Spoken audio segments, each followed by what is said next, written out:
मेरा ना कमर अब्बास है, मेरी अखां खराब हो गई ने, 2 मेरे बच्चे ने, काम नहीं कर सकता।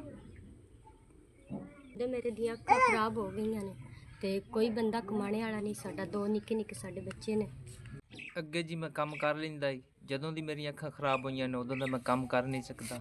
ਮੇਰੀ ਬੱਚੇ ਨੇ ਛੋਟੇ ਛੋਟੇ, ਘਰ ਦੇ ਹੀ ਆਣ, ਕੋਈ ਥੋੜਾ ਬਹੁਤਾ ਕਿਸੇ ਹਲ ਜਾਂਦੇ ਨੇ, ਉਹ ਨਿਜ਼ਾਮ ਚੱਲਦਾ। ਸਾਡੇ ਕੋਲ ਵੀ ਇਤਨੇ ਪੈਸੇ ਨਹੀਂ ਆਣ, ਬਸ ਕਿਸੇ ਡਾਕਟਰ ਕੋਲ ਦੀ ਨਜ਼ਰ ਹੀ ਚੈੱਕ ਕਰਾ ਲਈਏ। ਮੇਰੇ ਬੰਦੇ ਦੀ ਸਾਂਭ ਕੇ ਨਜ਼ਰ ਬੰਦ ਹੋ ਗਈ, ਜਿੱਧਰ ਜਾਣਾ ਹੈ ਕੋਠੀ ਤੇ ਜਾਣਾ। मेरिया पुत्रों शाला वसदे रहो, अल्लाह जातियां माणो, जिंदे रहो। यह 5000 रुपया जो तुसा दिता मैंने लभ गया, एदियां अखां दा इलाज करावां दा, कोई बच्चों की दाल रोटी बनावां दा। अल्लाह ताला तुहानू कामयाब करे। इंज ही मदद करते रहो माड़ियां बंदियां दी, मजूरां दी।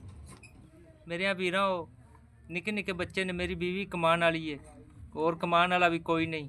वसदे रहो, जिंदे रहो। 5000 रुपया जो दिता है, ये मैं इन्हां दा इलाज करावां दा, कोई निज़ाम ਜਿਹੜਾ थोड़ा ਬਹੁਤਾ ਇਹ ਚਲਾ ਲਾਂਦਾ।